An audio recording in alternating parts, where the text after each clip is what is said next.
La politique et les prémices de la campagne pour les municipales à Bastia. La majorité n'a toujours pas dévoilé son candidat. De son côté, l'opposition et la droite se mettent en ordre de marche. Alors, à 6 mois du scrutin, le scénario d'une alliance plus large est-elle toujours d'actualité? Élément de réponse avec Sybille Bromberg et Christian Julian. Jean-Louis Milani ne s'en cache plus. Ce matin, il a officiellement déclaré à la presse se porter candidat à la mairie de Bastia, quitte à faire cavalier seul. Là, aujourd'hui, j'envisage d'être candidat, c'est clair. Le deuxième adjoint au maire à la droite de la majorité municipale s'est clairement opposé à Pierre Savelli depuis quelques mois.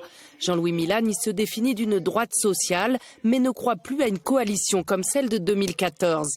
Il reproche à la gouvernance actuelle de s'être écarté des principes de cette alliance, ainsi qu'un manque de transparence. À 70 ans, il se déclare prêt à porter un programme pour Bastia. L'union pour l'union ne débouchera sur rien.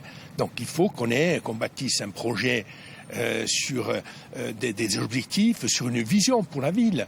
Il faut une vision pour la ville, c'est impératif. On a une ville qui recule économiquement, on a une ville qui recule démographiquement. Il faut qu'on bâtisse un programme ambitieux pour la ville. Si l'adjoint au maire n'exclut pas de présenter sa propre liste, à droite on cherche l'union. Vendredi dernier, Sylvain Fanti s'est aussi déclaré à la recherche de soutien. Ce ne sont pas des tractations parce que ça aurait une mauvaise image, mais ce sont plutôt des discussions pour voir si les forces d'alternance peuvent converger sur des valeurs et sur une méthode. Jean-Martin Mondolone, lui, souhaite construire une alternance forte pour Bastia avec une union de la droite la plus large possible, sans exclure les extrêmes. Nous allons nous entretenir pour provoquer les conditions d'une alternance, mais au-delà de nos propres rangs. Je crois que c'est important. Chacun a compris que la seule famille de droite isolée, comme la seule famille de gauche isolée, comme la seule famille de nationalistes isolée, ne peut pas gagner. Donc l'alternance se fera autour de celles et ceux qui ont la plus grande intelligence de l'Union.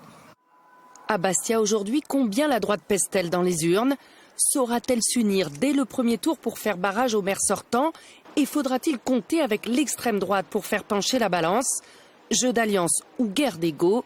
À 6 mois du scrutin, les tractations ne font que commencer.